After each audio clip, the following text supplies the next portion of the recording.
Okay, this time I made sure that I did the mic test so that I'm not being a dumbass and recording through my webcam mic as I did last time. That was so dumb. Anywho, hey guys, welcome to Overthinkers Society. My name is Sue Lee. If this is your first time listening to this, welcome. You are part of the Illuminati. Is a fun time right here. We talk about a lot of secrets.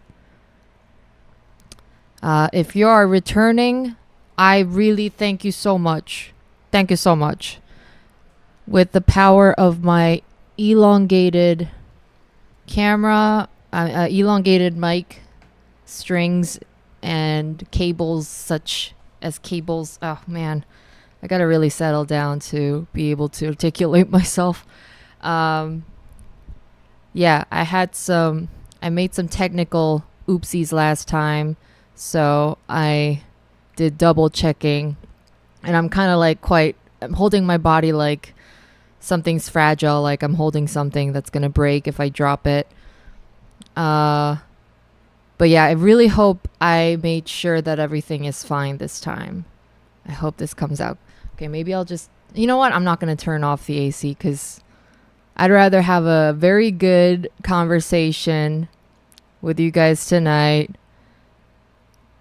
and be all cool and chill down rather than be hot and bothered and not be able to focus on anything and just end up babbling around. Yes, I thought I'd bring out the old template, the old format of just me and my little strings of long cables and handheld mic. The good old days. Just like the good old days. Remember? I feel like I think I kind of saw this coming when it first began, where people started saying like, "Oh, it breaks my heart seeing me holding up the mic for like 2 hours on end." But it's like, I kind of like it. I kind of like it because I've tried this desk mic stand thing and it's nice and all, but I kind of like having something to do with my hand. At least one of them. Like, I like that it's got a job. It's got the job of holding the mic, and I don't have to think about it.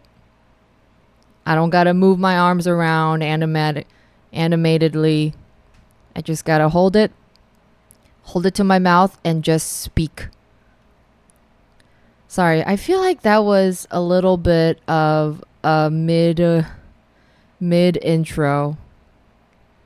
Feels like every single podcasters and everybody's a podcaster nowadays. Whenever I listen to podcasts opening, it's like, wow, they know what to say. They know exactly what they're going in for. Whereas me, I'm like kind of worried if the TV screen being on in the background is going to be any distracting to the viewers. I'm like, man, I did think it ahead, but I do like the comfort of being able to turn around every once in a while and see my favorite YouTuber just chilling, eating her apple jam. Ooh. Yeah, that's a Korean refrigerator, all right. Actually, speaking of which, I do want to begin today's episode by talking about the gal that I'm watching right now, because this girl is like my best girl nowadays. She is my bestie that doesn't know that I exist. She is a nail artist in Korea, and I'm going to tell you guys the channel name. It's called Thanks Beauty with an X. So it's THANX Beauty, BEAUTY. She's got around like 80,000 subscribers, and most of her contents are just her daily life at her nail salon. But I swear to God, I would be very surprised if this girl isn't an earth sign, because she loves to clean and she loves to just organize. She loves to do things with her hands, and just literally it's just the same place, just the same tiny little nail salon, or she does the same thing every single day. Each and every vlog is pretty much identical to one another, and yet I can't stop watching this lady because she's the diligent like worker that I never got to be as a musician. It's a different occupation, you know, but when you're a nail artist, it seems like your days are very, very active, even in that tiny little like nail salon place. Honestly, the video that I got playing in the background, I've watched this like it's her day off vlog where she just watches Avatar and eats all day long. And I've watched this episode like 6 times. No joke. And I still love this gal. I even actually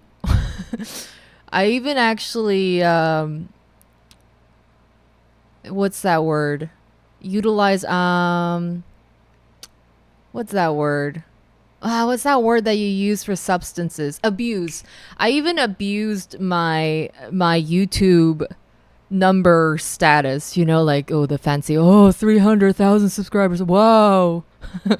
I even abused that number power by like consciously logging out of my spam subscription account, like aka my account that I watch all of my favorite contents on. That's like just a dummy account.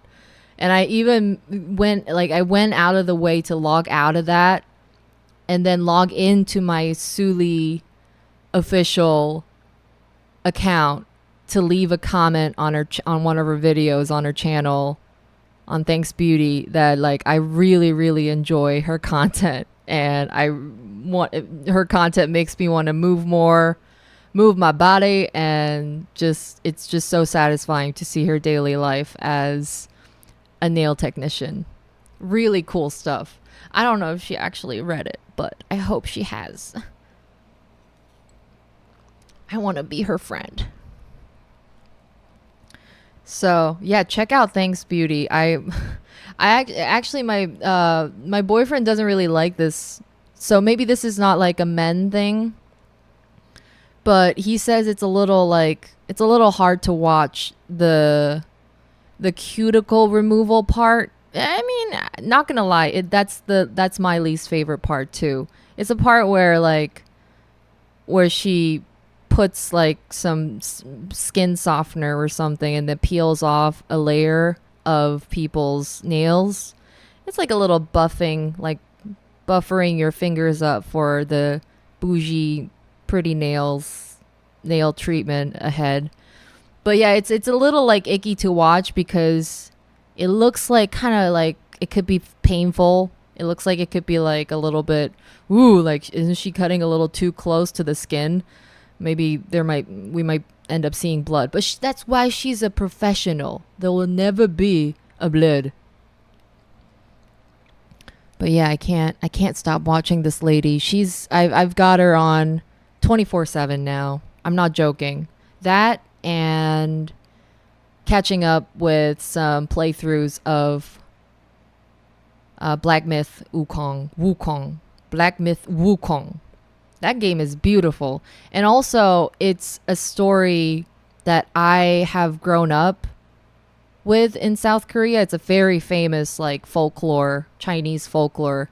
We call the monkey, I don't know what his name is in English, but we call his name is Sonogong. I think that's what the story of the game is based on. I think.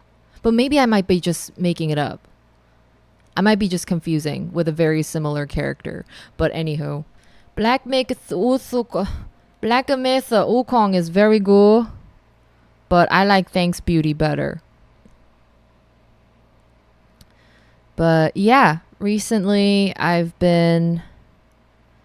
I did talk about the fact that my new meds have been working pretty well. So my mental health has been so much more under control than it has ever in the last like year. So I'm in a very hopeful phase right now. It's also very hopeful because it directly correlates to my work productivity. I feel like I just objectively, and I'm not just being hard on myself here, and I think I just objectively write worse songs, more depressive songs when I'm depressed. And like, I think I'm generally depressed, but I don't want to be chronically depressed. I realize now. And I also don't want to be making just depressing music either. And speaking of music, we got a new single. I got a new single called Luxury Life. It's out everywhere: Spotify, Deezer, Pandora, TikTok Music, Instagram Music, Apple Music, YouTube Music, Amazon Music, Melon Music, all sorts of music. It's out there. It is out, and I am very proud of this little song nugget.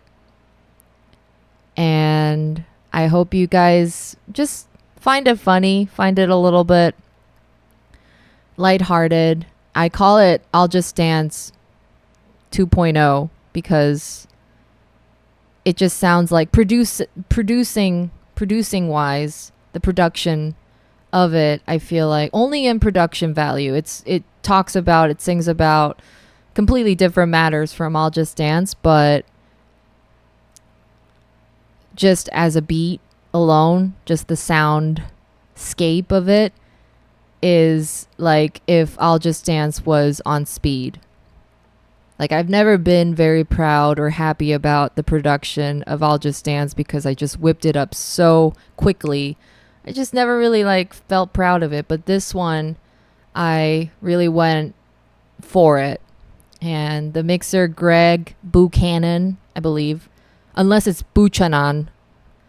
My mixer, Greg, did a very good job on it. Although, just between you guys and me, but the version that you guys would be able to listen to Spotify on everywhere you listen to would probably be replaced with a new version in the future. I actually had to make a little last minute change to the mix where I feel like it sounds pretty different. Just a small little difference that makes a big difference. But it's just more reverb and echo stuff on the vocals. So hopefully I'll be able to replace that with a new version sometime soon. Yeah, so Luxury Life is out.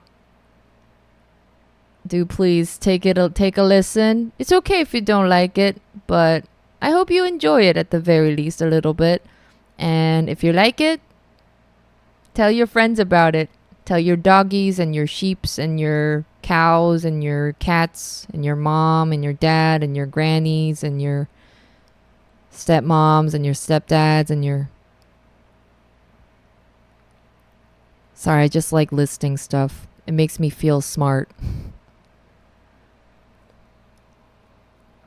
I got my first... I could have gotten it before and I might not just even know about it, but I got my first ever prominent quote unquote hate comment, criticism. I think I would just call it criticism because it's not coming from a place of hate. It's just more like people on the internet are critical. And yeah, I got my first proper criticism that really hit me musically from this song. I think it was from an audio video that I uploaded on YouTube. by the way, I got a cool, fun music video shoot planned out for this song. So hopefully, wish me luck that it goes well and it comes out cool. But yeah, on that audio video was a couple of comments who were like, one of them was like, oh, it's kind of the whole singing about money and how just going after money, money, money is so played out and it's just not ingenuine and it's just wrong. And another comment was like, well, sound wise, this sounds like something that like somebody commanded an AI and was like, just jumble up 10 of Suli's songs and see what comes out of it. And that's what Luxury Life will be. It sounds generic, and I'm very disappointed as a fan. I'm very disappointed in this artist. I see none of the genuinity that I used to see in her, and it's very disappointing. And it really like the genuinity part really got me because I feel like that's as genuine as I could ever get. I feel like in a way I was more genuine in that song than I was in I'll Just Dance. Cause I want luxury life, man. Like I either lie about it or I don't. I love luxury. I want luxury, and that's what I want. And also, like, if you listen to the lyrics, I think it's pretty genuine. It comes from a place where I have always been super duper overly frugal, and to a point of stinginess, to a fault. I'm such a Virgo.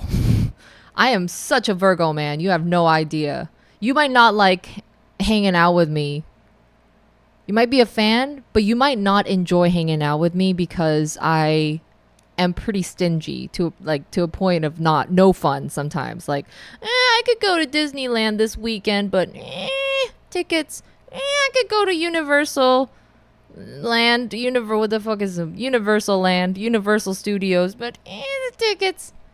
I could order something out for myself for the first time in 6 fucking months, but I don't know. I got grapes in the fridge.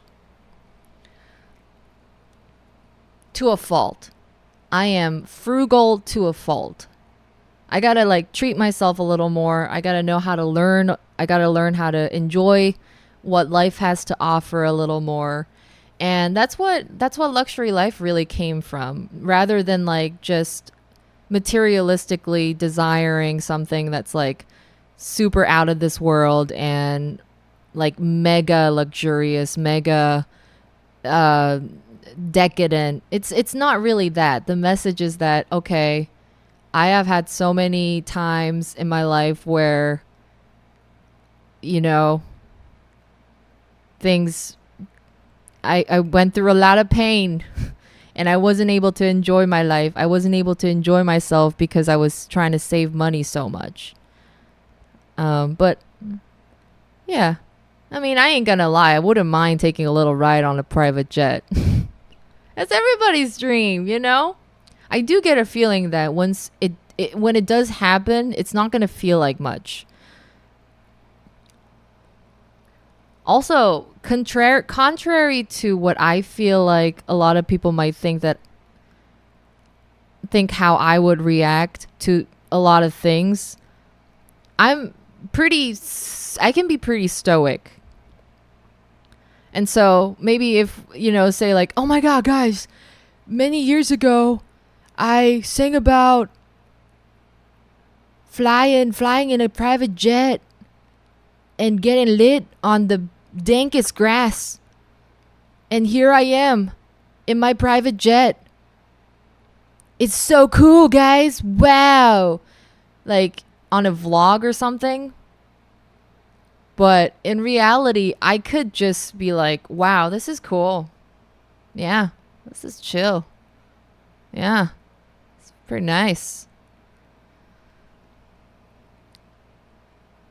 That's a side of myself that I actually do kind of want to start showing a little more, because I can't go on just being an animated person for the rest of my life. I want to be a musician for the rest of my life. I want to be an artist for the rest of my life. And sometimes I feel like the self, the Sue Lee that I portray on the camera can be a little too exhausting.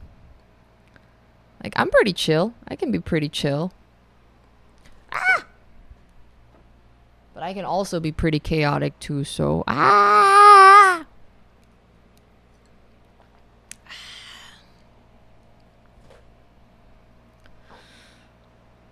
am having a lot of fun producing again. I mean, I always say whenever I get the chance to say it that I don't like producing. I don't like beat making because a lot of it has to be just like any other 9 to 5 or any other corporate jobs where you just kind of sit behind a computer all day long. And I feel like when it comes to songwriting, which is an area that I want to lean a little bit more towards if I can in the future, it can be a little more fun. It can be a little more artsy. Like I can just kind of roll around on the ground with the beat on and jot down some notes. But even that process for me, I think in order to make a really good song is still very grueling, and I need to keep track of certain things still. I can't just let it be anarchy and I just like, wow, I'm just gonna go take a walk for 6 hours and that'll be songwriting. I don't know. It's still pretty formulaic and still very controlled with its environment, where I sketch out melodic ideas, like just like coming like, and then from that I try to figure out what kind of words would fit, but those words also have to be in the same, like kind of aligned to what I'm trying to say as a message. So it's almost like it could be just slightly more chill, if not significantly, than producing. But yeah, producing is hard, but I have been trying to enjoy it more, and I have been enjoying it more. And I think the joy, most of the joy comes not from really the songs that I make themselves, but really more from the joy. It's more the joy of seeing how much I can improve. I was saying this to Mom on the phone earlier today, and she was like, "그래, 그래," which means "yeah, yeah, yeah" in Korean. I was telling her that I think, and I had just finished making a really cool beat, so I was kind of in a great place of being able to say this, but like I kind of feel like the last year or two, basically ever since Messy Sexy came out, and maybe even way before that, maybe even from I'll Just Dance, I've been kind of stuck in a bit of an arrogant headspace when it came to music making. And to elaborate, I mean, I think like deep in my heart, even though I say, oh, my songs, I don't know anything about songwriting yet. Oh, I don't know. Oh, I just try my best. Oh, I don't know. Even though I say it like that, I think deep in my heart, I thought I had reached peak level musician skills. I think that's the space that I was in the last years. And I think let's just face it. I'll just face it. That mindset resulted in me making worse music. Not worse per se, but stagnant music. boring music. Not too stimulating, not fresh, not, it's just, it's a song. And that's what it was, I think. It's, I refuse to, I think, looking back, I refuse to work more on a song. I refuse to acknowledge the fact that a song can always be better. There's no such thing as, oh, I worked 2 hours on recording vocals for this song, and that's all the recording it will take to make a good song. And, you know, when you listen to a lot of the songs that I've released in the past, it's, I look at it and think, wow, all these like vocal tracks are so rudimentary. They're so basic, and I could have done so much more. I could have added more ahs, I could have added more hums, I could have added more ad libs and more fun little vocal effects, you know? It's all just talks. It's just all just talks that I always say, like, oh, I just, you know, I just treat my voice like an instrument, whatever. You know, it's like, I'd rather just sing it out than, like, I don't know, play it on the keyboard, whatever. Really, it sounds like an asshole, but that's, I feel like, with just a little bit of exaggeration added, that was the mindset that I was in. And I gotta really, like, I really gotta credit my manager, my new manager, for really, like, pushing me, like, Sue, you're a musician, man. You gotta work on music, not videos, not vlogs, not whatever, not TikToks. Your strength is music, and you gotta make more of that. It first started actually as just a quantity thing. It's like, okay, I'll just make much music as I can. And when the quantity game started, the quality game started as well, actually. It was fascinating. The process was fascinating. I think it all kind of started rolling out while I started working on my upcoming album. It started with this monthly, like, songwriting camp, I call it. I mean, camp, it's just really glorified version of me being locked in my own bedroom and locked in this own, you know, bigger box room and slaving away to make as many songs as possible. And it really all started from there, where there was a point where I was working on like 7 songs, like not 7, maybe like 5 simultaneously. And I remember there was an interview that I did many years ago when I'll Just Dance blew up, when somebody asked me, like, oh, so do you ever face creative blocks, like writer's blocks? And I remember clearly replying to that question, oh no, I can write songs about anything. It's really not that hard.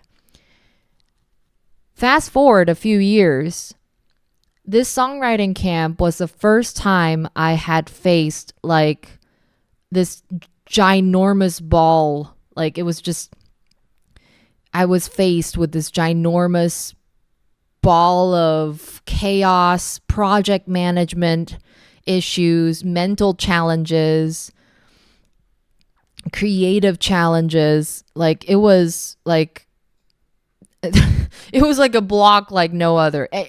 The thing is, I was still like churning out music, but it goes back to what, like, the famous talk that Ed Sheeran did at Berkeley or something, where he said songwriting is kind of like letting letting an old faucet run for a long time until that dirty faucet dirt water turns into clear, pure water.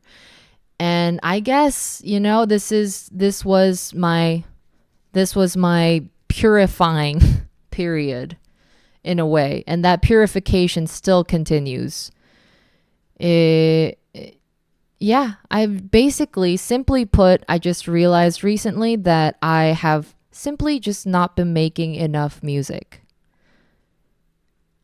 It's quite a shameful thing to admit as a musician, I realize I also been doing this thing for 5 years right now. Like, holy hell, it's been 5 years since I started embarking on this journey.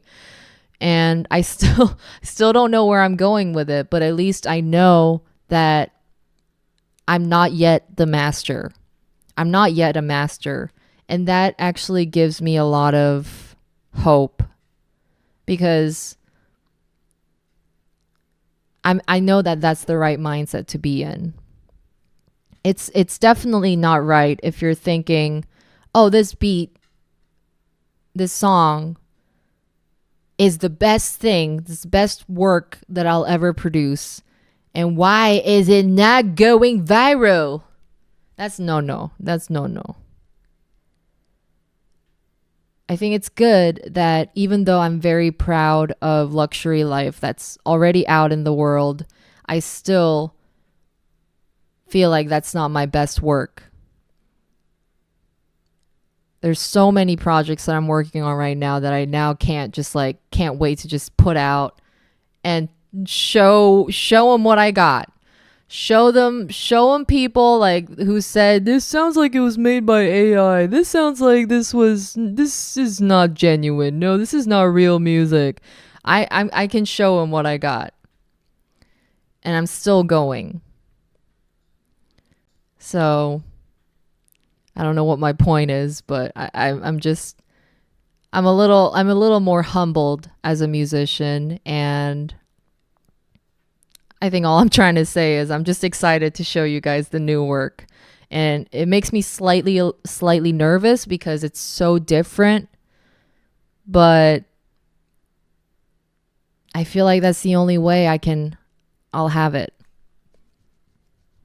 That's the only way. That's the artist way, you're a life of an experiment. That's what it is.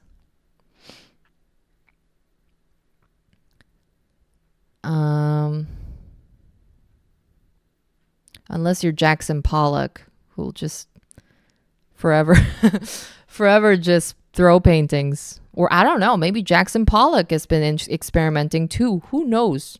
I don't know shit about Jackson Pollock. I respect him very much as an artist, but I also don't know too much about it.